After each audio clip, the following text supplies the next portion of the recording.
मोहम्मद ख़वातीन व हज़रात, आज एक ऐसी शाम है और इस शाम को यादगार बनाने के लिए मेहर ऑर्गेनाइजेशन ने बहुत ही जानफशानी से, बहुत ही खुलूस से इस महफिल का एहतमाम किया है। और बड़ी खुशी की बात यह है कि हिंदुस्तान के आज़ादी के 75 साल मुकम्मल हो चुके हैं। आज भी हिंदुस्तान की हवाएं हिंदुस्तानी हैं और हिंदुस्तान की दरियाओं में बहने वाला पानी वो भी हिंदुस्तानी है। लेकिन ये हमारे लिए अफसोस की बात है कि जिस मुल्क के लिए हमने कोशिश की वो मुल्क तो हमारा हुआ, लेकिन इस मुल्क में रहने वाले लोग बेगाने हो गए।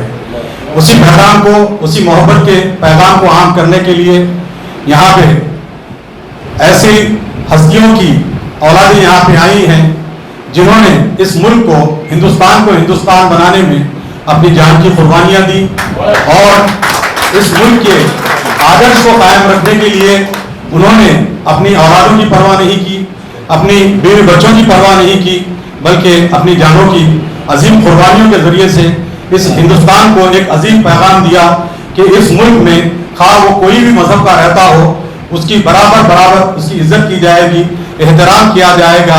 इसीलिए इकबाल ने फरमाया था, बंदे कलीम जिसके परवत जहाँ के सीना, बंदे कलीम जिसके परवत जहाँ के सीना, नूहे नबी का ठहरा जहाँ आके सफीना, रिफत जिस जमी की बामे फलक का जीना, जन्नत की जिंदगी है जिसकी फिजा में जीना, मेरा वतन यही है, मेरा वतन यही है।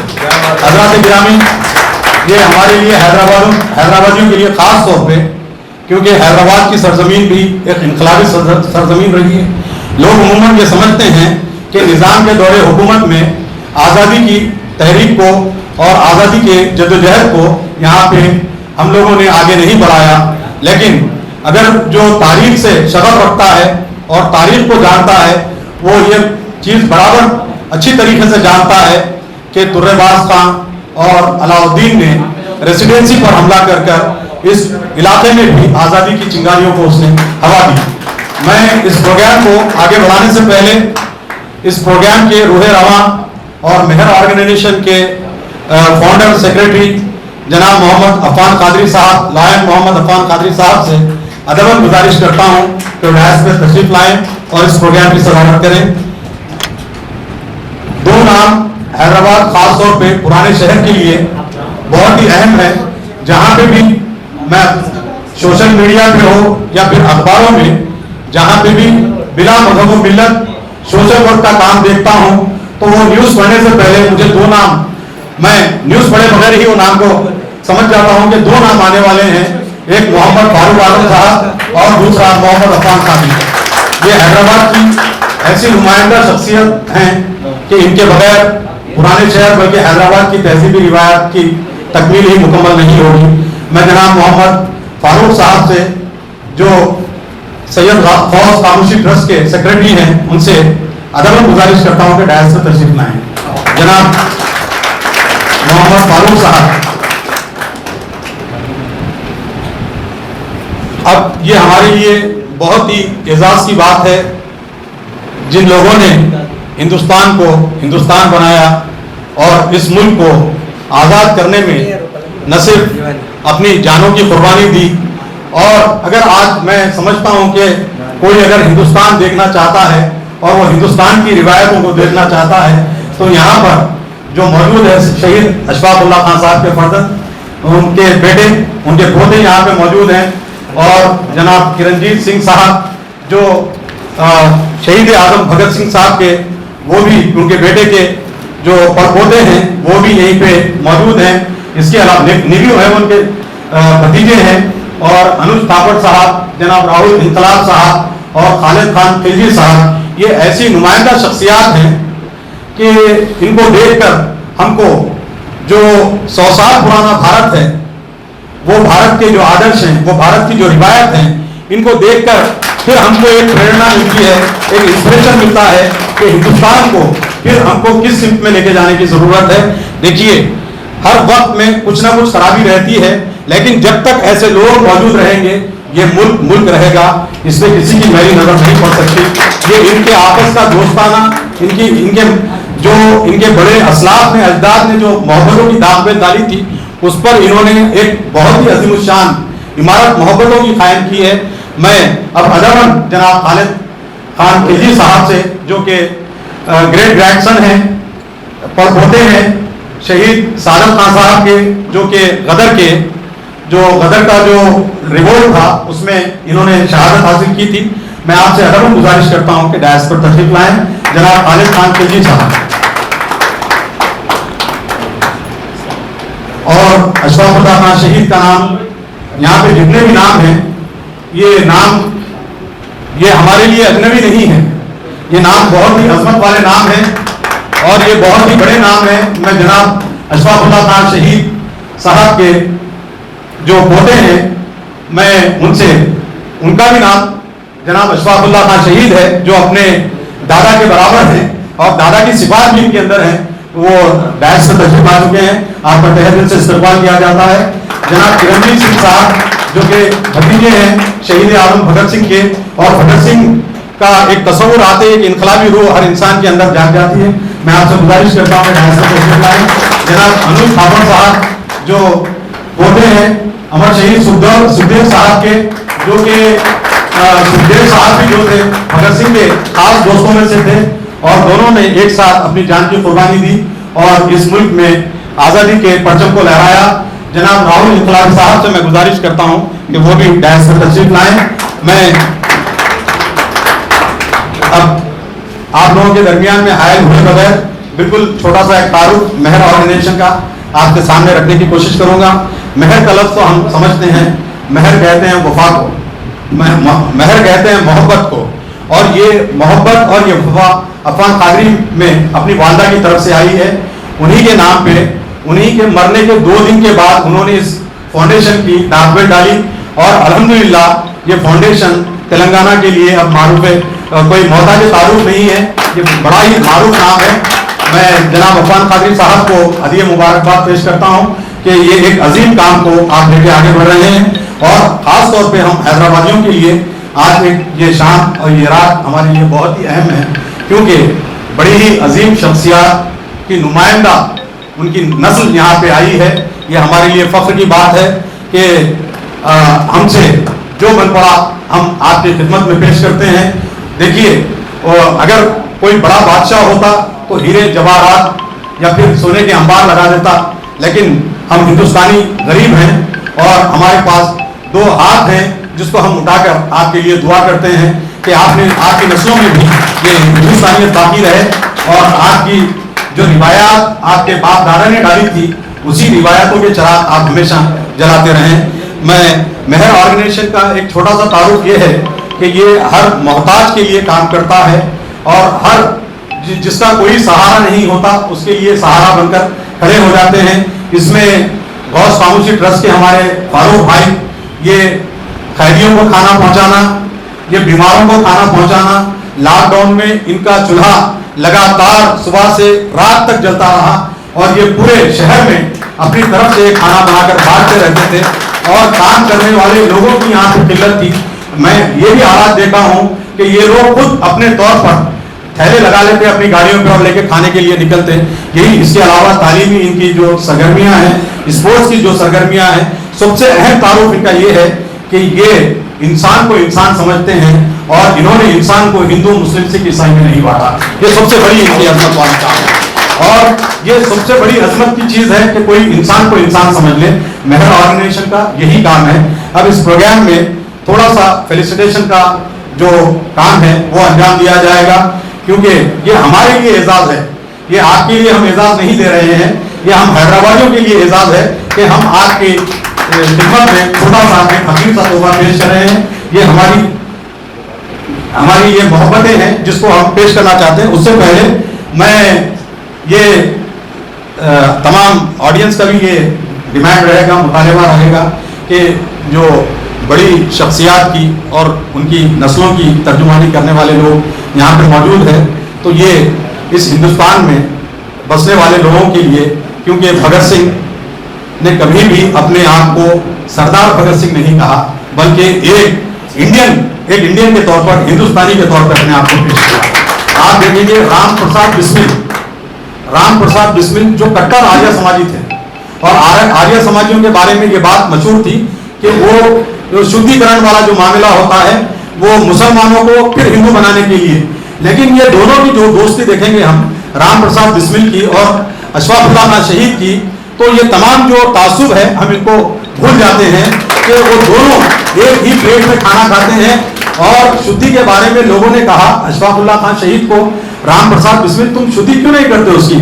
तो राम प्रसाद बिस्मिल ने अपनी किताब में, अपनी बायोग्राफी में जो शहादत से 3 दिन पहले उन्होंने लिखी थी, उसने कहा कि ये तो शहीद अशफाकुल्लाह खान पहले से ये जो है ये शुद्धि, इसका दिल पहले से पाक है, मैं इसको क्या पाक करूंगा? इसकी रूह पाक है, इसका दिल पाक है, मैं इसको क्या पाक करूंगा? तो अब राम प्रसाद बिस्मिल की अजमत और उनकी पाकिस्तानी का भी अंदाजा लगाइए कि उन्होंने किस तरह से अपने छोटे भाई जो शहीद अशफाकुल्लाह खान थे उनकी किस तरह से उन्होंने हिमायत की। तो ये बड़ा ही दर्श हमारे अंदर पाया जाता है। सुखदेव की भी जो कुर्बानी अपने दोस्तों के साथ उन्होंने आगे बढ़ी, ये तमाम चीजें जो देखेंगे, ये किरणजीत सिंह साहब जो राहुल इनकलाब, इनके नाम के साथ ही इनकलाब है, तो ये और है। अब इस मुल्क में मैं कहता हूं कि एक बात है, हमने आजादी तो हासिल कर ली, लेकिन इस आजादी में भी हमको एक आजादी की जरूरत है। वो नफरत से आजादी और वो गुर्बत से आजादी, भूख से आजादी, इस तरह से ये तमाम चीजों से हमको आजादी हासिल करने की जरूरत है। जो लोग यहाँ पे मौजूद हैं, मैं सबसे पहले जनाब अशफाकुल्लाह खान शहीद साहब के जो पोतरे हैं, जो ग्रैंडसन हैं, मैं उनसे अगर गुजारिश करता हूँ कि वो तशरीफ लाएं और अपने पैगाम को हम तक पहुँचे।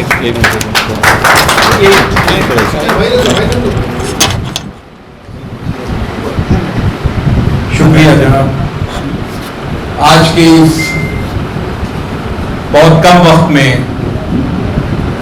आप सब ने, पूरा मुल्क हमारा 75 सालवा ये आज़ादी का जश्न मना रहा है और हम लोग इसमें कई दिन से शायद लगातार अलग अलग मुख्तलिफ इलाकों में हम लोग थे, जयपुर और जयपुर से नांदेड़ और आज हैदराबाद की उस तारीखी शहर में आप सबके हाजिर होने का हम लोग को शर्फ हासिल हुआ है। आज की इस महफिल की सदारत कर रहे और मेहर ऑर्गेनाइजेशन के सेक्रेटरी जनाब मोहतरम जनाब अफान कादरी साहब, माह सिद्दीकी साहब, फारूक साहब मोहतरम, यहाँ पर इस मुल्क के जंग आज़ादी के बहुत बड़े, इस मुल्क में कुर्बान होने वाले जंग आज़ादी के जनाब हमारे बीच में बड़े भाई किरणजीत सिंह जी जो ताल्लुक़ रखते हैं उस ख़ानदान से, जो पूरा मुल्क जिन्हें जानता है, शहीद आज़म भगत सिंह, और हमारे बीच भाई अनुज जी जो सुखदेव परिवार से हैं, जनाब खालिद साहब सादत खान साहब की ख़ानदान से हैं, राहुल इनकलाब जो पूरे हिंदुस्तान के शहीदों के उस जहां उनका पैदाइश हुई उन घरों पर जा चुके हैं और लगातार लगे रहते हैं। हमारे भाई जो यहीं हैदराबाद में हैं, भाई आजम भाई, और यहाँ पर आए हुए हमारे मौजूद हजरात, आप सब जानते हैं कि जैसे अभी भाई निजामत कर रहे हमारे भाई, क्या आपका अच्छा आप फारूक, मैं भी फारूक हूँ। अच्छा फारूक भाई जो काफ़ी अशफाकुल्लाह खान और राम प्रसाद बिस्मिल जी के बारे में अभी बताया। शहीद अशफाकुल्लाह खान शाहजहांपुर की उस सरजमी से थे जो 1857 में ही इस मुल्क की गुलामी की बेड़ियां तोड़ने के लिए बहुत ज़्यादा संघर्ष और जद्दोजहद कर रही थी। शाहजहांपुर की तारीख में 1857 में मौलवी अहमदुल्ला शाह का नाम आता है। मौलवी अहमदुल्ला शाह लखनऊ के बीच में कई जिले, फैजाबाद होते हुए लखीमपुर डिस्ट्रिक्ट होते हुए शाहजहांपुर आए थे। ब्रिटिश हुकूमत इतना डरा करती थी, लोग उन्हें डंका शाह के नाम से भी जानते थे। आप इस बात से अंदाजा लगा सकते हैं कि उनके ब्रिटिश हुकूमत ने उनके सर पर 50,000 रुपए का इनाम 1857 में रखा। शाहजहांपुर के एक राजा ने उनका सर कलम करा के कोतवाली शाहजहांपुर पे लटका दिया गया था। एक गांव होता था जो अब एक नगर निगम के वार्ड में आ गया है, वहां के गांव के लोग उस सर को उतार कर लाए थे और एक जगह दफन किया था। उसके बाद जंग आजादी की जद्दोजहद जैसे जैसे बढ़ती गई, पंडित राम प्रसाद बिस्मिल और अशफाकुल्लाह खां के बड़े भाई पंडित राम प्रसाद बिस्मिल क्लास फेलो थे मिशन स्कूल में। अशफाकुल्लाह ने कहा कि इस संगठन से हम जुड़ना चाहते हैं, इस जमात में हम आकर इस मुल्क की लड़ाई लड़ना चाहते हैं। तो पंडित राम प्रसाद बिस्मिल ने पहले तो मना कर दिया, क्योंकि अशफाकुल्लाह खां का खानदान अच्छे ओहदों पे भी था और जिम्मेदारी भी थी। लेकिन हुब्बे वतनी उस जद्दोजहद को रोक नहीं पाई और बिस्मिल जी के बहुत करीबी साथी बन गए, दोस्त बन गए। और वो पूरी देश में आज इस बात का पैगाम उन्होंने दिया हिंदू मुस्लिम एकता का। और इस मुल्क में अनगिनत कुर्बानियां उस एकता पर हुई जिन लोगों ने ख्वाब देखा था इस मुल्क को आगे बढ़ाने का। अशफाकुल्लाह ने अपनी मां को एक आखिरी खत लिखा था।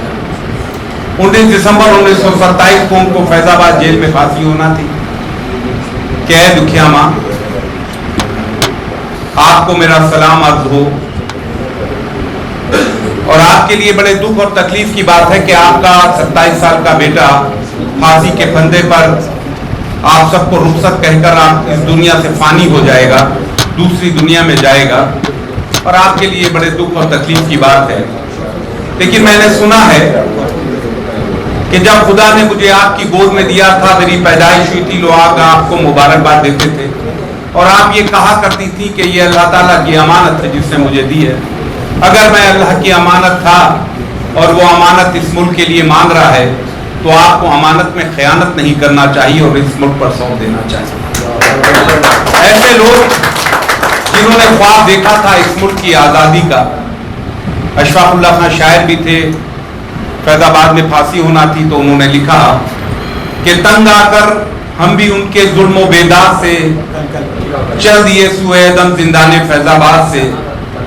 मौत और जिंदगी दुनिया का एक तमाशा, फरमान कृष्ण का था जिनको बीच रण में, मौत जब एक बार आना है तो डरना क्या है, हम सदा खेली समझा किए कि मरना। उन लोगों ने जो ख्वाब देखा था उस ख्वाब की तामीर, अफसोस है कि आज के दौर में जो काम अंग्रेज नहीं कर पाए, जो काम ब्रिटिश हुकूमत नहीं कर पाई, बड़ी कोशिश की कि हिंदू मुसलमान को आपस में लड़ाकर हम राज करें। लेकिन आज के दौर में आज के नौजवान को कहीं ना कहीं भटकाया जा रहा है, जिससे हमें बहुत जरूरत है कि हम उस एकता के साथ, उस भाईचारे के साथ उसको कायम रख सकें और उसको आगे बढ़ा पाए। बहुत कम वक्त में आप सबने यहाँ हमें हाजिरी का हम लोगों को मौका दिया है। मेरे पास कोई अल्फाज नहीं है, मैं आप सबका शुक्रिया अदा कर पाऊँ। अब्बास भाई शाहजहांपुर के हमारे गरीब खाने पर तशरीफ ला चुके हैं और सैयद नसीर साहब जो बहुत काम कर रहे हैं, कई लैंग्वेज में उन्होंने शहीदों की किताब लिखी है। मैं उसी गरीब खाने पर हूँ जहाँ अशफाकुल्लाह खां की पैदाइश हुई थी। शाहजहांपुर कभी शाहजहां के ज़माने में बसाया गया। हम लोग के मकान 250-300 साल के हैं। अशफाकुल्लाह से जब एक आखिरी आरज़ू पूछी गई, उन्हें फांसी होना थी, बड़ा मशहूर शेर उन्होंने कहा कि कुछ आरज़ू नहीं है आरज़ू तो ये है, रख दे कोई ज़रा सी खाके वतन पर।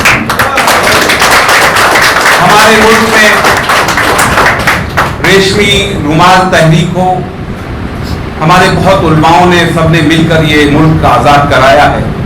और इस आज़ादी की हम जहाँ आज घर घर तिरंगा लगाने की बात है, उस तिरंगे को दिल में बसाने की और हिंदू मुस्लिम एकता की वक्त को ज़रूरत है कि हम उसको कायम रख सकते हैं, हम उसको भाईचारे के साथ जिंदा रख पाएं। सबको बोलना है और हम लोग भी शायद कई दिन से सफर पर हैं। सुबह हम लोग को सुबह की फ्लाइट से बहुत जल्दी 3 बजे कि दिल्ली पहुंचना है। आप सब लोग यहाँ तशरीफ लाए, हम लोगों को सुना और बहुत मैंने फिर कहा कि बहुत कम वक्त में आपके ऑर्गेनाइजेशन ने इस एहतमाम किया इस हम लोग को बुलाने का। हमारे बीच में किरण भाई साहब हैं और लोग हैं। मैं आप सबका तहे दिल से शुक्रगुजार हूँ कि जो आपने इज्जत अफजाई की है, मैं आपका शुक्रिया अदा करता हूँ। एक शेर अशफाकुल्लाह का है, मैं उससे विदा लेता हूँ कि वतन रहे हमेशा शाद काम और आज़ाद, वतन रहे हमेशा शाद काम और आज़ाद, हम रहे ना रहे, ये उनका शेर था। और इसी के साथ मैं आप सबका शुक्रिया अदा करता हूँ कि आप सब ने उस जिस ऊपर वाले ने हम लोग को उस खानदान में तो ही हैं, लेकिन आप सब भी उनका खानदान है कि उन्होंने हम लोगों का नहीं सोचा था, उन्होंने घर वालों का नहीं सोचा था, उन्होंने इस मुल्क का सोचा था, हमारे आपका सबका सोचा था। उसको हम कायम रख रहे हैं। आप सबका बहुत बहुत शुक्रिया। बहुत शुक्रिया।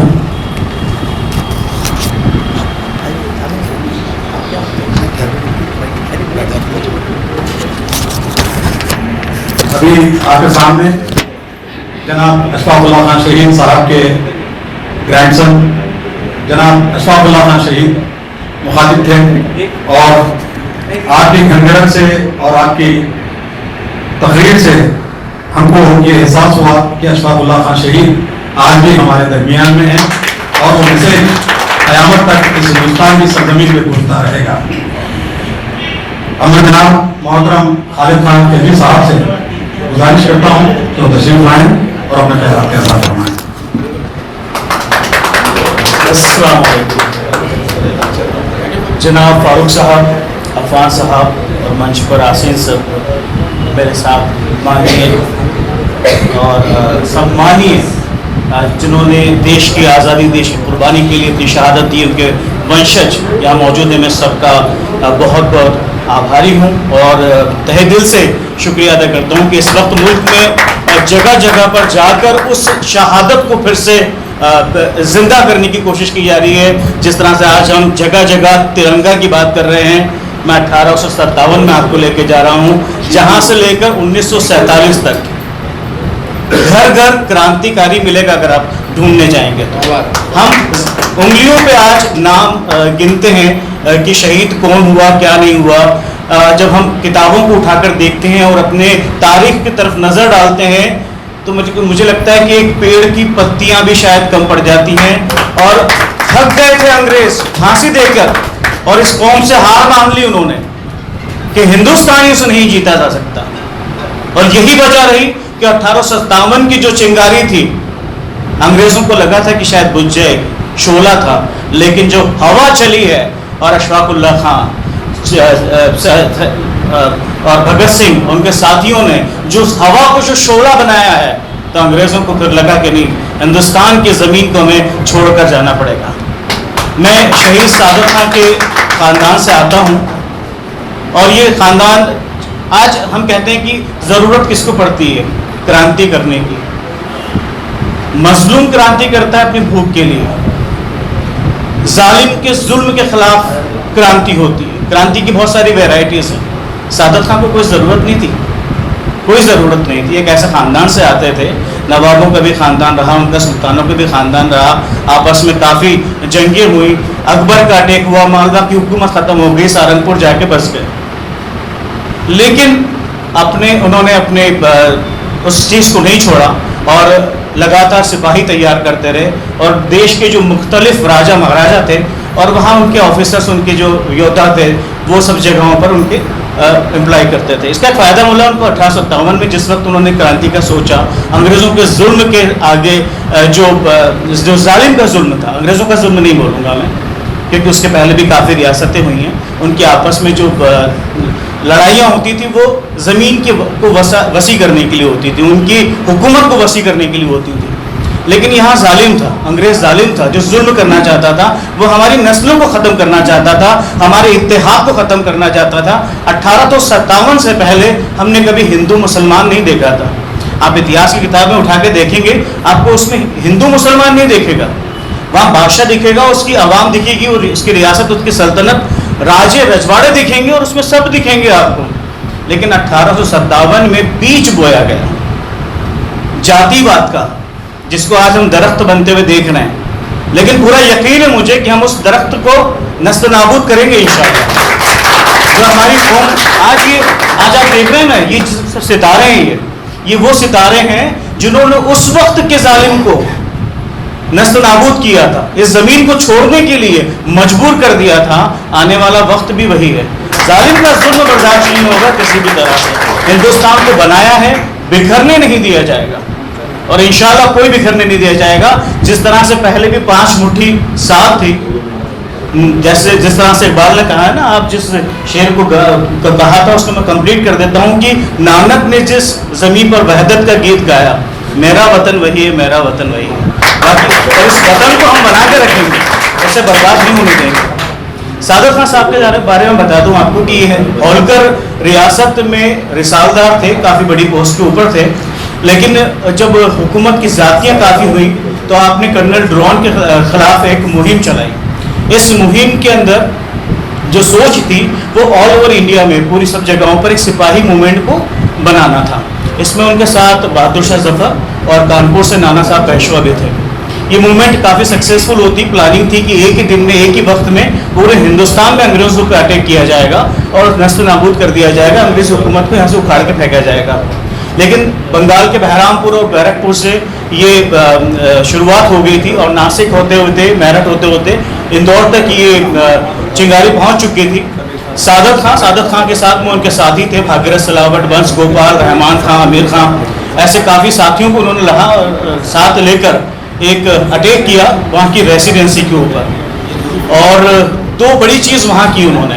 एक टेलीग्राफिक लाइन होती थी जिससे कि अंग्रेज़ मैसेज दिया जाता था बॉम्बे के अंदर और आगरा के अंदर, सेंटर पॉइंट था इंदौर। उन्होंने उसको काटा जगह जगह पर, जिससे कि इंफॉर्मेशन सिस्टम ख़त्म हो गया कि इंदौर में इस इलाके में क्या चल रहा है। और जो दूसरी बड़ी चीज़ थी वो थी इकोनॉमी। 9 लाख रुपए का वहाँ का जो ख़जाना था उसे लूट के महाराष्ट्र के पास ले गए, और उसके बाद उसको आगे इस्तेमाल किया गया पूरी क्रांति में। हालांकि वो दौर ऐसा था कि पूरे हिंदुस्तानी तो साथ नहीं दे पाए उस वक्त, लेकिन फिर भी जिन्होंने साथ दिया उस मोमेंट में कामयाब हुए। और सादत खां वहाँ से निकलकर राघवगढ़ से होते हुए वो ग्वालियर पहुँचे। वहाँ पर महाराजा ने 3 हफ्ते तक उनको इंतज़ार कराया। वो वक्त जो था वो काफ़ी भारी पड़ा। और उसके बाद वो धौलपुर वहाँ से पहुँचे। वहाँ पर जो मिर्ज़ा खुर्रम थे वो मंसूर से अपनी फ़ौज लेकर आ गए थे, और धौलपुर में एक बड़ी फ़ौज तैयार हो चुकी थी। दिल्ली की तरफ कूच करने वाले थे, लेकिन उससे पहले ही आगरा में कर्नल ग्रेफिट ने पूरा एक प्लानिंग कर रखी थी और उनके ऊपर अटैक हो चुका, और वहाँ से ये विफल हो चुकी। वहाँ से क्रांति जो थी वो काफ़ी कमज़ोर पड़ चुकी थी। लेकिन सादत खां कमज़ोर नहीं हुए, और वो तकरीबन 16.5 साल तक जगह जगहों पर रहकर उन्होंने इस मुहिम को कायम रखा। और 1874 में वो भी उनके ऊपर एक 5000 रुपये का उस वक्त इनाम घोषित हुआ। 1857 में काफ़ी बड़ी वैल्यू होती थी। उस इनाम के लालच में किसी मुखबिर ने उनकी इन्फॉर्मेशन दी, और 1874 में उन्हें गिरफ्तार किया गया बांसवाड़ा से, और उसके बाद इंदौर लाया गया, उन पर केस चला, और उन्हें 1874 में 1 अक्टूबर को फांसी दी गई। इस तरह उन्हें यह शहादत मिली। यहाँ पे नफरत की हुक्मरानी ना पहले चली थी ना अब चलेगी। ये गलत समझती है कि वो आसमान को छू ले तो वो उसको कुछ मकाम हासिल हो गया है, लेकिन गलत जितनी भी आसमान की ऊंचाई वो छू ले, छत पर भी लग जाती है तो उसको झटक कर नीचे कर गिरा दिया जाता है, झटक दिया जाता है। उसके बरखिलाफ मोती अगर नीचे गिर जाए या नाली में भी गिर जाए तो उसकी कदर कीमत बाकी रहती है, उसको ढूंढ कर निकाला जाता है। जब तक हमारे अंदर मोहब्बत बाकी रहेगी, जब तक हमारे अंदर की हिंदुस्तानियत बाकी रहेगी, जब तक हमारे अंदर हमारे असलाफ का दिया हुआ अतिया, उनकी मोहब्बत और उनकी कुर्बानियों का एहसास बाकी रहेगा, इस हिंदुस्तान के हे को भी कोई नहीं हिला सकता। ये हमारा दावा है। मैं जनाब किरणजीत साहब का नाम लेने से पहले मेरा रंग दे बसंती छोड़ा भगत सिंह साहब का जब भी तस्वुर आता है, तो जब बचपन में मैं भी जब स्कूल में पढ़ता था, भगत सिंह की टोपी देख के मैं अपनी टोपी दुरुस्त करता था। तो ये भगत सिंह एक ऐसा बाका जवान रहा है। और इनकी अंदाजा कीजिए कि इनकी उम्रें क्या थी। हम समझते हैं ये 40 के थे, 50 के थे। इन्होंने अपनी ऐन जवानी में फांसी के फंदों को चूमा है। अपनी ऐन जवानी में कोई तस्वर नहीं कर सकता। वो उम्र जो लड़कपन का होता है और खेल कूद का होता है, रंग रलियां मनाने का होता है, उस वक्त में। और ये देखेंगे आप, राम प्रसाद बिस्मिल का वाकया हो या फिर शहीद अशफाकुल्लाह का, इनकी उम्रों का अंदाजा लगाइए। 7th 8th में पढ़ने वाले बच्चे ये इतनी कम उम्र में जब इनके जहनों में ये बात आ जाती है, वो स्कूल से वो अपने स्कूल में पढ़ते, जब पुलिस आ जाती है तो देख के उनके जहन में आ जाता है कि पुलिस क्यों आई है। वहां से उनके जहनों में अंग्रेजों के खिलाफ एक जंग शुरू हो जाती है। तो ये कोई जो बैठे हुए ये अशखास मामूली लोग नहीं है, ये मामूली लोग नहीं है। और ये जिन घरानों में इन्होंने पैदाइश इनकी हुई है, वो बड़े ही अजीम घराने हैं। और इनका एहतराम तमाम हिंदुस्तानी, जब तक हिंदुस्तान कयामत तक बाकी रहेगा, हमारे ऊपर ये फर्ज है कि हम आपका एहतराम करते रहें और आपके पूर्वजों को सलाम करते रहें। यही हमारी तरफ से आपके लिए खिराज होगा। जनाब शहीद आजम भगत सिंह के जो भांजे भतीजे हैं, मैं जनाब किरण जी साहब से गुजारिश करता हूं कि वो आए और हमें मुखातिब करें। जनाब अफान कादरी साहब, सैयद साहब, फारूक ताहिर साहब, मंच पे मौजूद अशफाक भाई, श्री अनुज ठाकुर जी, खालिद जी और राहुल इनकलाबी, यहाँ पर मौजूद सारे नौजवान साथियों, ये बहुत ही हमारे लिए मसरत और खुशकिस्मती की बात है कि आप लोग एक छोटे से नोटिस पे यहाँ हमारे लिए आए हैं। असल में हम लोग तो नाचीज़ हैं, आप उन शहीदों के लिए अपना प्यार दिखाने के लिए यहाँ आए हैं और इसलिए मैं दिल से आप सबका शुक्रिया अदा करता हूँ। कादरी साहब का शुक्रिया अदा करता हूँ जिन्होंने ये यहाँ पर सबको इकट्ठा किया। जैसे मेरे से पहले भाइयों ने बताया, अशफाक साहब ने बताया, हम लोग उन दिनों की याद ताज़ा करने के लिए, कराने के लिए आए हैं। पिछले हफ्ते भर से ज़्यादा वक्त से 75 साल हो गए हमारे देश को आज़ाद हुए। इस आज़ादी को बहुत बड़ी कीमत दे के देश के नौजवानों ने हासिल किया। ये कोई मुफ्त में आई हुई आज़ादी नहीं। लाखों नौजवान फांसियों पर चढ़े, गोलियां खाई और अपनी भरी जवानी में अपने परिवार को छोड़ के, माँ बाप को छोड़ के, बहन भाइयों को छोड़ के जेलों में रहे और वहाँ शहादतें दी। उनका कोई अपना उसमें स्वार्थ नहीं था, अपना कोई मफाद नहीं था। वो चाहते तो अच्छी ज़िंदगी गुजार सकते थे। नेताजी सुभाष चंद्र बोस ICS में सेलेक्ट हो गए थे, वो चाहते तो कलेक्टर बनते, बड़े बड़े अहदों पे जाते, लेकिन उन्होंने और उन जैसे बाकी सब हजारों लाखों नौजवानों ने अपने पूरे कैरियर को, अपने काम धंधे को, अपने परिवार को छोड़ के इस रास्ते को चुना जिसमें सिवा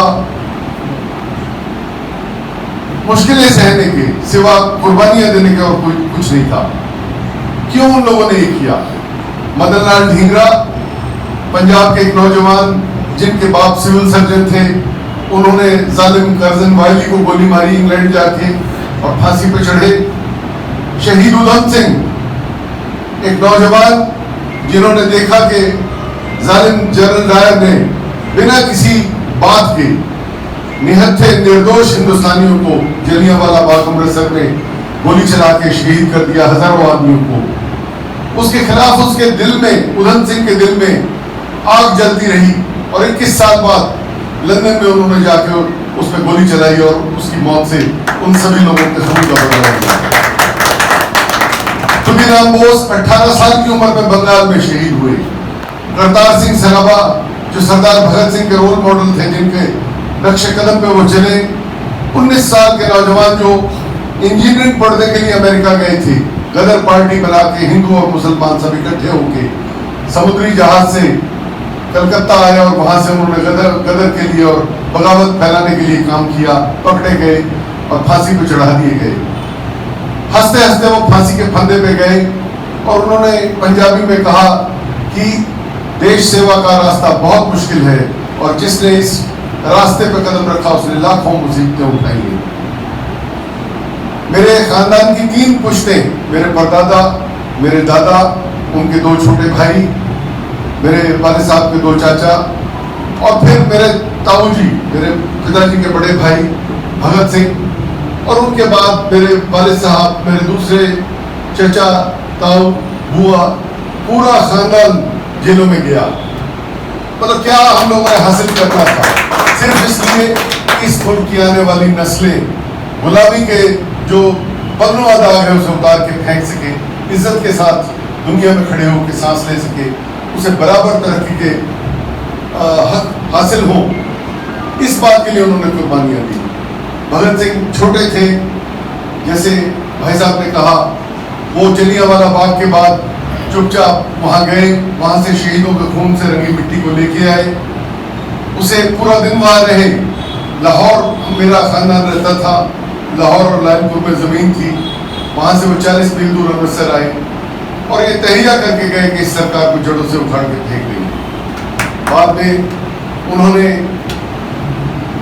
अपनी क्रांतिकारी पार्टी, इनकलाबी पार्टी का गठन किया, हिंदुस्तान के कई सूबों में घूमे और जो अलग अलग लोग बिखरे पड़े थे उन्हें इकट्ठा किया, एक हिंदुस्तान सोशलिस्ट रिपब्लिकन एसोसिएशन के नाम से पार्टी बनाई, लाला लाजपत राय की मौत का बदला लिया और हिंदुस्तान में जहां आज लोकसभा का सदन बैठता है, जहां लोकसभा सब पार्लियामेंट हाउस है, उसमें उन्होंने 2 धमाके किए 8 अप्रैल 1929 को। वो बम किसी की जान लेने के लिए नहीं थे, क्योंकि उनमें ऐसा कुछ नहीं था जिससे किसी को चोट पहुंचती, सिर्फ आवाज करने वाले थे।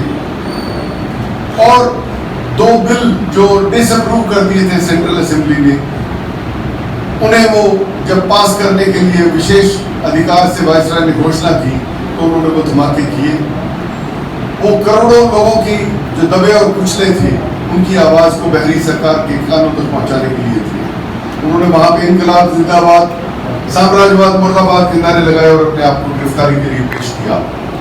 भगत सिंह और उनके साथियों ने जेल में अच्छे सलूक के लिए, इंसानी सलूक के लिए, उनके साथ अपराधियों की तरह का व्यवहार ना हो, 114 दिन की लंबी भूख हड़ताल की और उस सरकार को जिसके राज में सूरज गिरूब नहीं होता था, जो इंग्लैंड से लेकर और ऑस्ट्रेलिया और न्यूजीलैंड तक दुनिया भर के ऊपर छाई थी, उसे उन्होंने घुटनों पे आने को मजबूर कर दिया। शहादतों के दौर में जहां राम प्रसाद बिस्मिल और अशफाक साहब ने, ठाकुर रोशन सिंह और राजेंद्र नाथ लाहिड़ी ने फांसी के फंदों को चूमा, भगत सिंह भी सुखदेव और राजगुरु के साथ फांसी के फंदे में झूल गए। उन्हें एक दिन पहले फांसी दी गई क्योंकि सरकार डर गई थी कि कहीं बगावत ना हो जाए और लोग उन्हें छुड़ा के ना ले जाएं। हजारों की भीड़ लाहौर में उस जगह पे मौजूद थी जहां सेंट्रल जेल थी, जहां फांसी दी जानी थी। सरकार ने चुपचाप फांसी दी, शाम के वक्त, जो कभी इतिहास में नहीं हुआ। तारीख में इससे पहले न बाद कभी शाम को फांसी नहीं दी गई। उनकी लाशें खानदान को नहीं दी, बल्कि चोरी छुपे जाके फिरोजपुर के पास 60 किलोमीटर दूर ले जाके जंगल में जला दी। आज वो जगह हिंदुस्तान और पाकिस्तान के बॉर्डर पर स्थित है और वहाँ बहुत बड़ा एक म्यूजियम, मेमोरियल बनाया गया है उनकी याद में। फांसी से कुछ दिन पहले मेरे मरहूम वालिद सरदार कुलतार सिंह वहाँ गए थे पूरे खानदान के साथ आखिरी मुलाकात के लिए, और उनकी आंखों में आंसू आ गए ये सोच के कि भाई से दोबारा मिलना नहीं होगा। और जब वो आ गए तो भगत सिंह जी ने उन्हें अपनी जिंदगी का आखिरी खत लिखा और उसमें लिखा कि तुम्हारे आंसू मुझसे बर्दाश्त नहीं होते, हौसले से रहना।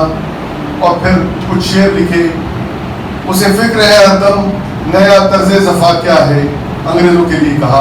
उसे फिक्र है हरदम नया तर्ज ज़फ़ा क्या हो, हमें शौक है देखें सितम की इंतहा क्या है। कोई दम का मेहमान हूँ अहले महफिल, चिरागे सहर हूँ बुझा चाहता हूँ, मेरी हवा में रहेगी ख्याल की बिजली, ये मुझसे खाक है पानी रहे न रहे। खुश वतन हम तो सफर करते हैं, तुम्हारा भाई भगत सिंह।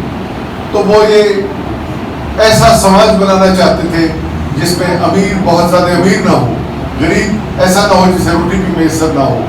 बराबरी का समाज चाहते थे, वो ऐसा समाज चाहते थे जिसमें छुआछूत ना हो, जिसमें फिरका परस्ती का जहर ना हो, सब लोग भाईचारे के साथ रहें और एक इंसान दूसरे इंसान का हक ना मारे, उसे उसकी मेहनत पूरी तरह से दे।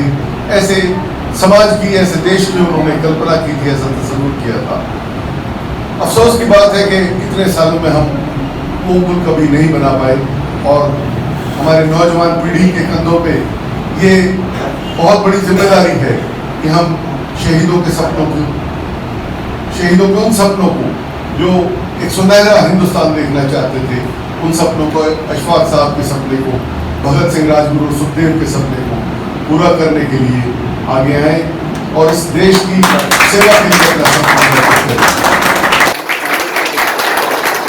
उनकी कुर्बानी किसी एक मजहब, धर्म, प्रांत, भाषा के लिए नहीं थी, पूरे हिंदुस्तानी बड़े सगीर के लिए थी।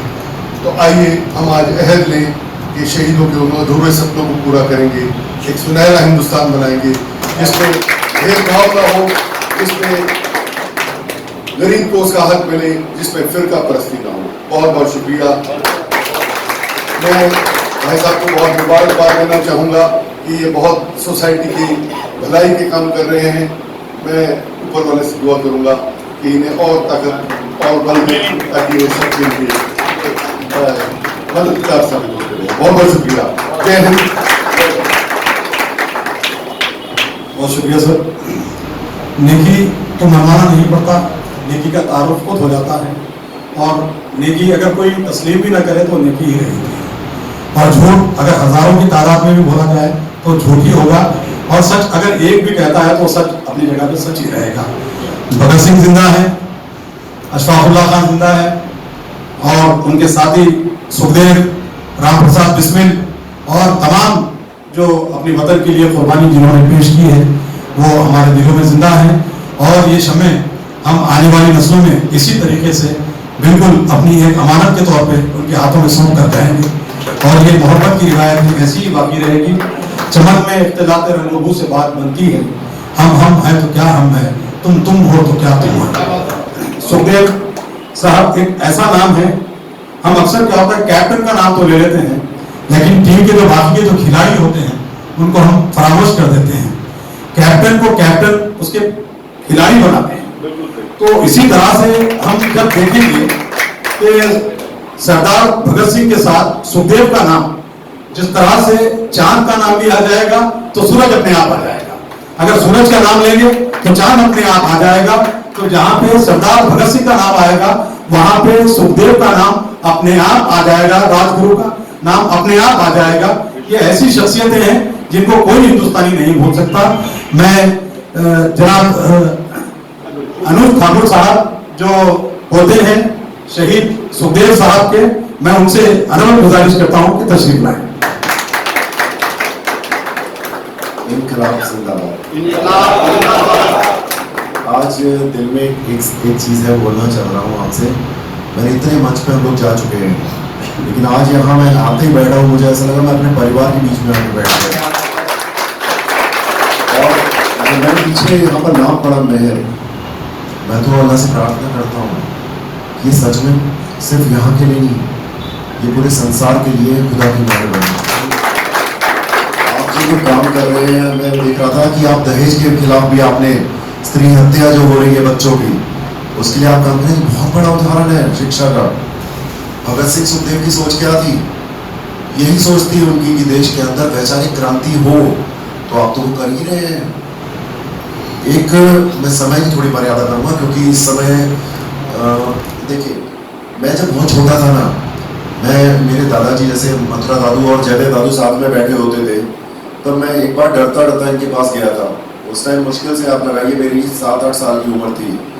उनसे मैंने एक प्रश्न करा, कहता है दादाजी एक ना कुत्ता मेरे पीछे बहुत बुरी तरह भौंकता है और पीछे पड़ा रहता है मेरे, अब मैं क्या करूँ उसका? वो हंसने लगे। मथुरा दादू जिनको सबसे ज्यादा गुस्सा आता वो हंस रहे थे सुन के। उनके सीधा सा जवाब था, देखिए कुत्ते को हम भौंकना है लेकिन उसको संभालने का तरीका है। अगर हम क्या कुत्ते बन के उसके पीछे भौंकेंगे क्या? उसमें संभालने का तरीका होता है, भूल जाइए उसे। अगर आप पत्थर भी मारेंगे वो आपके पीछे ही आएगा। देखिए, हम सब एक देशभक्त हैं और हमें कोई प्रमाण देने की जरूरत नहीं है किसी को कि हम देशभक्त हैं। देशभक्त तो अपने काम से दिखाता है। जिस दिन हमें प्रमाण देना पड़ जाए ना, तो ये हम प्रमाण कौन देगा? जो देशभक्त है ही नहीं, जो डूबा इंसान है। बस हमें एक बात है, मुझसे कितने लोग पूछते हैं क्या तुम सुखदेव परिवार के हो, तुम वो हिंदू थे? मैंने सीधे मुंह शब्द होते हैं, हमें फर्क नहीं पड़ता। देखिए, हम क्रांतिकारी परिवारों की सोच को आपको समझना पड़ेगा। मैं तो कहता हूँ मैं अशफाक जी के परिवार से हूँ।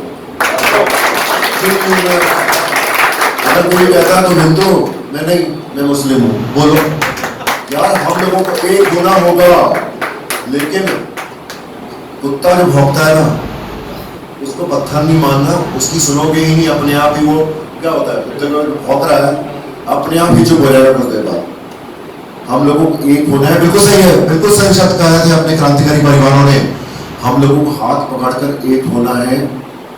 जिसने जो करना है करने दीजिए। कोई प्रश्न का जवाब नहीं देना किसी को। क्यों दे? बिल्कुल भी नहीं देंगे। आप देखिए ना, आप इतना अच्छा काम कर रहे हैं, उनसे क्या, उनसे पूछेंगे कि तुम कर रहे हो नहीं कर रहे?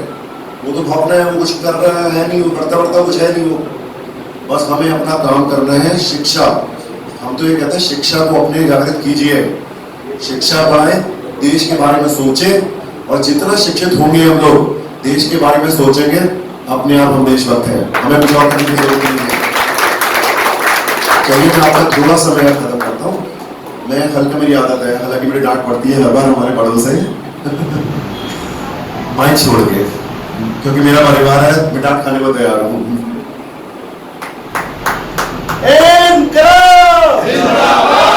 इससे थोड़ा सा नींद को छोड़ दीजिए। मुझे पता है हम लोगों ने आपका समय बहुत बर्बाद करा है, माफ भी जाते हैं इस चीज के बारे में।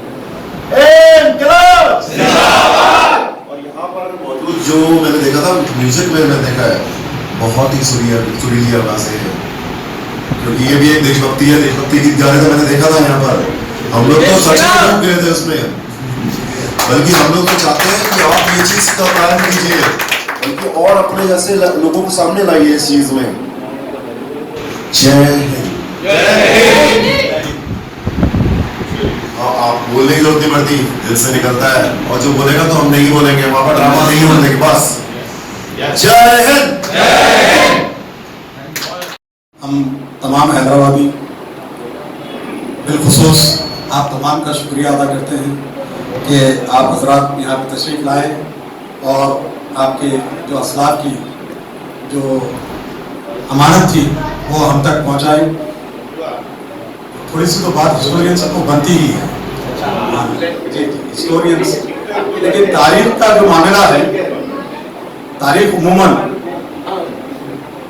तारीख लिखने वाले एक होते हैं, तारीख पढ़ने वाले एक होते हैं, लेकिन तारीख की जो तहकीक होती है और उसके ऊपर जो गर्द जमी होती है और जो सच्चाई होती है उसको निकाल कर लाने वाले वो एक और क्लास के लोग होते हैं।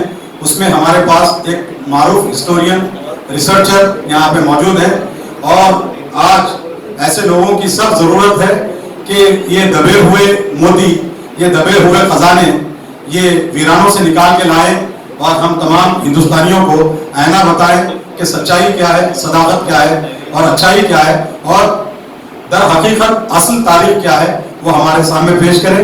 इंदौर की सरजमीन से जनाब राहुल इनकलाब यहाँ पे मौजूद हैं। ये बहुत ही एक मारूफ रिसर्चर हैं, हिस्टोरियन हैं। मैं आपसे गुजारिश करता हूँ कि वो तशरीफ लाएं। शुक्रिया अफार भाई से। आज मुझे यहाँ आके एक जानकारी भी मिली कि तिरंगा हमको कहा गया कि पेंगया ने बनाया है। आज मुझे जानकारी मिली है कि क्या नाम था उनका, सूर्योदय तेब्बत जी ने इसको डिजाइन किया था, मगर कहते हैं कि इतिहास बदलने की बात है। तो वो इतिहास बदलने वाले लोग तो ही हम देख ही रहे, तिरंगे का महत्व में समझा रहे हैं। 52 साल जिन्होंने कभी तिरंगा नहीं ले रहा है, वो आज में तिरंगे की बात कर रहे हैं। तो तिरंगे की बात करूंगा, क्योंकि तिरंगा जो 3 कलर है उसका मैं आपको बताना चाहूंगा कि स्वतंत्रता, समानता और भाईचारे का प्रतीक तिरंगा है। और उस तिरंगे की हम बात करते हैं, हम उस कॉर्पोरेट तिरंगे की बात नहीं करते। तिरंगा दिल में होना चाहिए, घर में तो तिरंगा ही है, मगर हम कारपोरेट के तिरंगा लगाना है कि हमें कौन सा तिरंगा लगाना है, तो हम उस पर भी बात करना चाहते हैं। उसी बात को भगत सिंह का एक शेर है, खुर्रे खा के गर्दिश में तपिश मेरी, मैं मजनू की जिंदा में भी आजाद रहा। तो वो क्रांतिकारी 23 साल 5 महीने 26 दिन, ये उस भगत सिंह का जीवन है। अशफाक उल्लाह खान 27 साल का जीवन है, और 24 साल सुखदेव का जीवन है। आपने कहा कप्तान, तो मैं आपको कहना चाहूंगा कि उस कप्तान तो कोई नहीं होता था उस टीम में, मगर जो केस चला था वो सम्राट बसर सुखदेव चला था। सुखदेव इस संगठन के दिमाग कहे जाते थे, जिन्हें ब्लेजर के नाम से कहा जाता था, कि ब्लेजर कहा जाता था क्योंकि उसको रहने का ढंग था, वो एक गांव की तरह रहता था वो, तो उस संगठन का दिमाग सुखदेव था। और सुखदेव के ही उस कारण भगत सिंह असेंबली में गया था।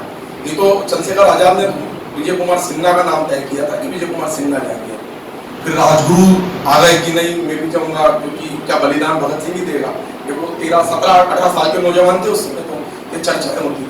तो बहुत सारी बातें हैं और समय भी थोड़ा कम है, तो मैं एक कुमार उसने एक कविता कही है कि ये उर्दू बज़ में है और मैं हिंदी माँ का जाया हूँ, जवान में मुंह पे पहने नहीं पेगा बुलाया, और मुझे दूसरी जुमा से सुनना, उर्दू जुमा वालों, मैं हिंदी माँ का जाया हूँ, घर मूसी के आया हूँ। जय हिंद, जय भारत।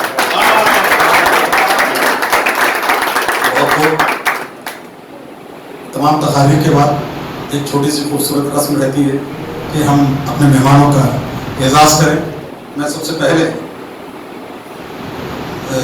राब्ता फाउंडेशन के फाउंडर प्रेसिडेंट जनाब मोहतरमा सोबिया जुवेरिया साहबा से गुजारिश करता हूं कि वो डायस पर तशरीफ़ लाएं और मेहमानों की खिदमत में तोहफे और यादगारी तोहफे मोमेंटोस को पेश करें। जनाब मोहतरमा सोबिया जुवेरिया साहबा।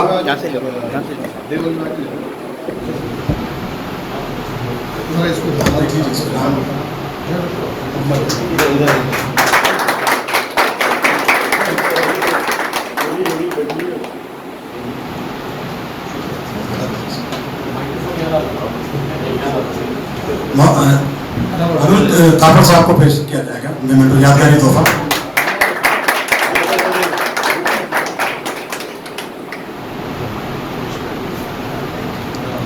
रंजीत जी साहब की खिदमत में।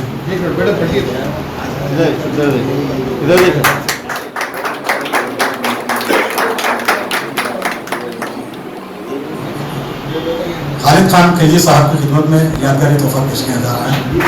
राब्ता फाउंडेशन की जानिब से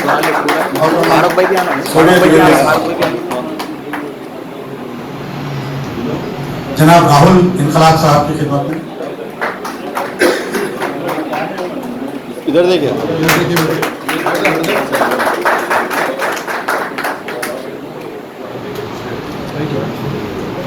मैडम एक ग्रुप फोटो ले लेंगे।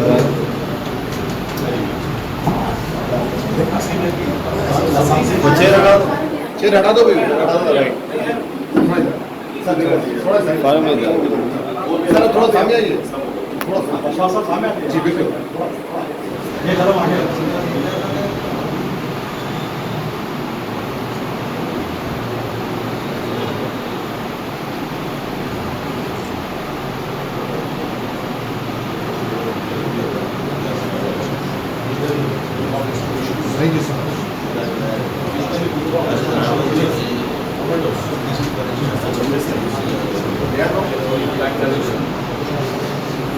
जनाब हुसैनुद्दीन सिद्दीकी साहब मेहरा ऑर्गेनाइजेशन के जो सदर हैं, मैं आपसे गुजारिश करता हूं कि डायस पर तशरीफ लाएं। जनाब हुसैनुद्दीन सिद्दीकी साहब।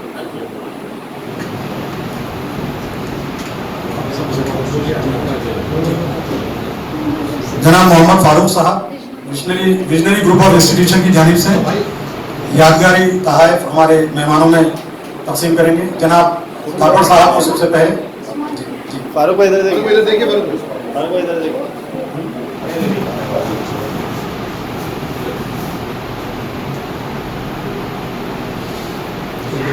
Thank you.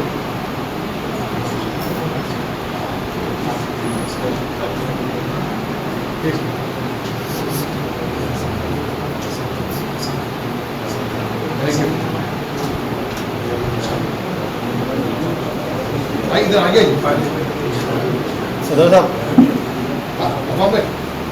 बीच में। Thank you sir, thank you sir. Thank you sir.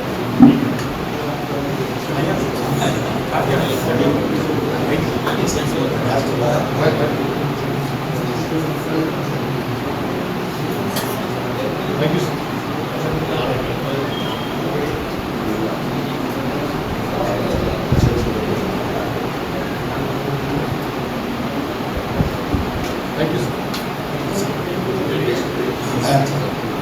मैं मोहतरम हसन खाजी साहब से गुजारिश करता हूं कि बहस पे तशरीफ आए, क्योंकि हैदराबाद की शिनाख्त मोतियों से है। मोतियों का हार हमारे मेहमानों को पेश किया जाएगा जनाब हसन खाजी साहब की जानिब से, जो अफान खाजी के फर्जंद हैं।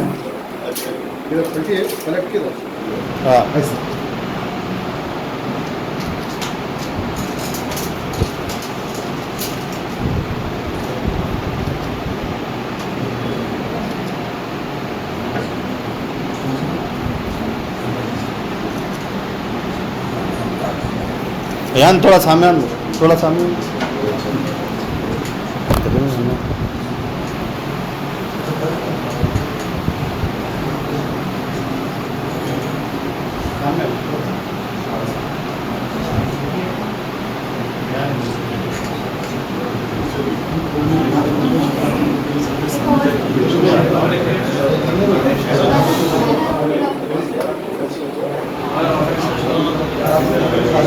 हो गया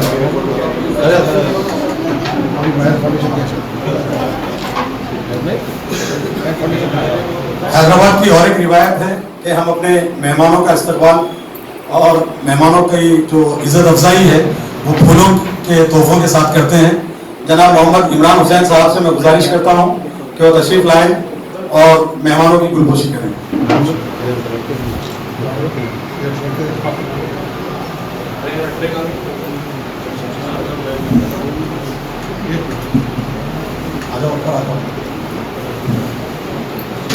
साइड में आ जाओ आप लोग, थोड़ा आगे आइए, थोड़ा आगे आइए। इमरान भाई इधर देखो।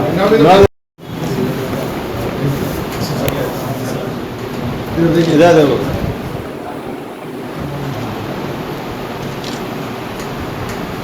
आगे आइए। इधर पलटो भाई।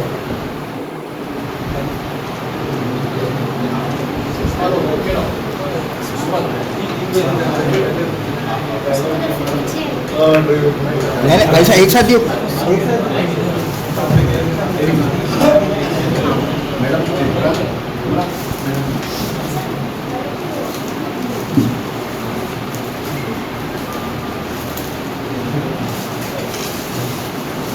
मैं राब्ता फाउंडेशन के फाउंडर सुबिया जुवेरिया से दरख्वास्त करूंगा कि जनाब फारूक ताहिर साहब और अफान खादरी साहब को एक फूलों का गुलदस्ता पेश करें। मैं दोनों से दरख्वास्त करता हूं उनको यहाँ बीच में आ जाए। फारूक ताहिर साहब और अफान खादरी साहब।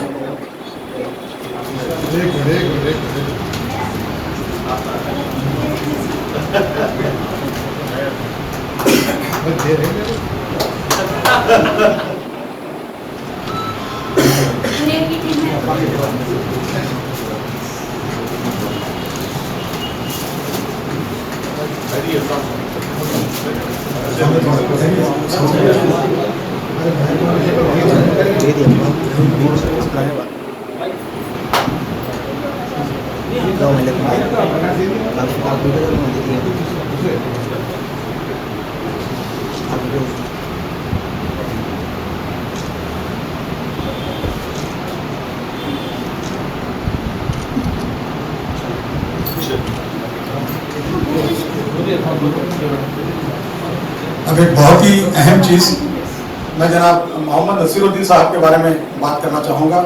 ये ऐसा हिंदुस्तान में जब तक ऐसे जुनून रखने वाले, जोश रखने वाले लोग रहेंगे, इस मुल्क की कोई भी एक ईंट भी नहीं हिला सकता। नसीरुद्दीन साहब एक ऐसी अजीम शख्सियत का नाम है जो यहाँ पे मौजूद तो नहीं है, लेकिन उनकी अनथक कोशिश रही है कि तेलुगु में उन्होंने ऐसा लिटरेचर निकाला है और उनकी रिसर्च और देखेंगे तो हिस्ट्री की जो तोड़ मोड़, जो खराबियाँ थी, उसको निकाल कर फेंका नसीरुद्दीन साहब ने। अब उम्र के एक बड़े हिस्से उन्होंने गुजार चुके हैं और मैं समझता हूँ कि 70 के करीब उनकी उम्र हो चुकी है। ग्लाइकोमा का मर्ज लग चुका है, आंखों में तकलीफ रहती है, देखना बड़ी परेशानी है, लेकिन इतनी परेशान हालत में भी वो लिखने पढ़ने का काम लगातार जारी रखे हुए हैं और एक ऐसे ऐसे गुमनाम मुजाहिदीन आज़ादी को ढूंढ के लाते हैं, तो देखते हैं वो और अजीम शख्सियतों से हमारा तारुफ कराते हैं। उनकी एक किताब यहाँ पे मौजूद है इमोर्टल 2 के नाम से। इमोर्टल का मतलब होता है जो कभी मर नहीं सकता, अमर। और शहीद अमर रहता है, हमेशा हमेशा जिंदा रहता है शहीद। और कुरान में भी शहीद के लिए यही लफ्ज इस्तेमाल किया गया है कि शहीद हमेशा हमेशा जिंदा रहेंगे। तो इमोर्टल 2 जो किताब है उनकी, उसकी रस्म इजरा यहाँ पे होगी। और क्योंकि यहाँ पे तेलुगु और अंग्रेजी में है ये किताब, ये बाइलिंगुअल है, ये बहुत ही अहम काम है। और इनकी कई किताबें हैं, ये किताबें उर्दू में भी इसका ट्रांसलेशन हो चुका है, इंग्लिश में भी ट्रांसलेशन हो चुका है। ये किताबें, ये आदमी न सिले की परवाह न सदाइश की तमन्ना के, 1 रुपये का रवादार नहीं है आदमी। लिखता है, रिसर्च करता है, दीवाने का काम है, बस अंजाम दिया जा रहा है। कई किताबें आ चुकी हैं, वही एक किताब की यहाँ पे रस्म इजरा आज ये इनकलाबी खानदान घराने के हाथों से अंजाम दी जाएगी। जी जी, ऑपरेशन के बाद क्या चाहिए नसीर साहब जी। नसीर साहब की किताब है ये इमोर्टल 2, उसकी रस्म इजरा अंजाम दी जा रही है। हाँ ले लीजिए फोटो, फोटो ले लेते भगवान भाई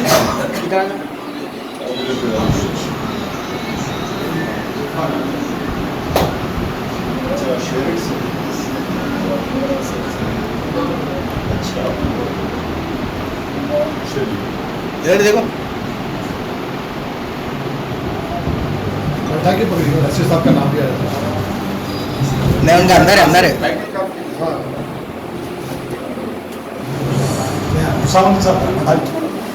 आपका दुरुस्त था, आपका दुरुस्त था भाई म्यूजिक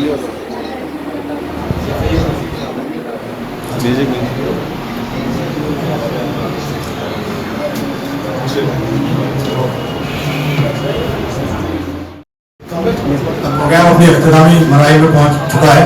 मैं जनाब अफाक कादरी साहब से